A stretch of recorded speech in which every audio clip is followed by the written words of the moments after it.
Titikman na natin, guys.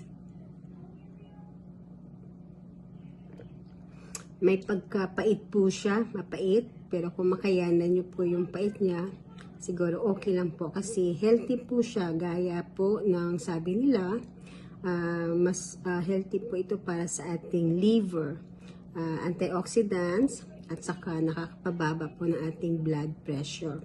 Hi guys! Nandito po ako ngayon sa labas, nangunguha ng dandelion. So, itatry ko po yung root ng dandelion. Kasi marami po akong nakitang tumubo sa aming bakuran. So, yan po. Ang dandelion po ay, lahat po nito ay edible. Makakain po lahat ito. At nilalagay sa salad yung dahon, yung flower niya, at yung roots niya po ay ginagawang tea para po sa ating liver health function po.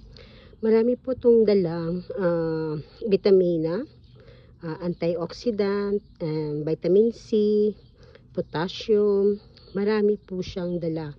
So, itatry ko po yung ugat niya, gawing tea, kung ano po yung kanyang lasa. So, i-update ko po kayo.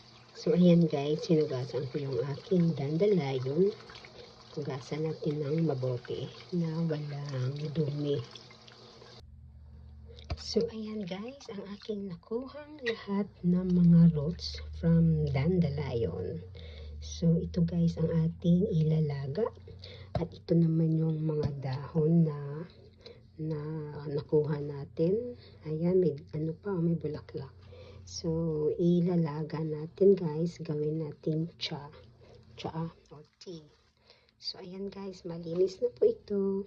At, so, ayan na guys yung ating dandelion roots na nilaga. So, pinalamig ko po muna siya para tikman natin. So, ito na guys yung ating pinaglagaang dandelion roots. So, isasala natin guys para hindi sumama yung ugat. Ayan, titikman na natin guys. Ayan.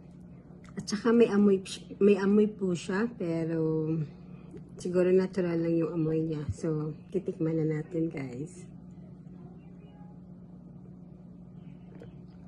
May pagkapait po siya, mapait, pero kung makayanan nyo po yung pait niya, siguro okay lang po kasi healthy po siya, gaya po ng sabi nila, mas healthy po ito para sa ating liver, antioxidants, at saka nakakapababa po ng ating blood pressure.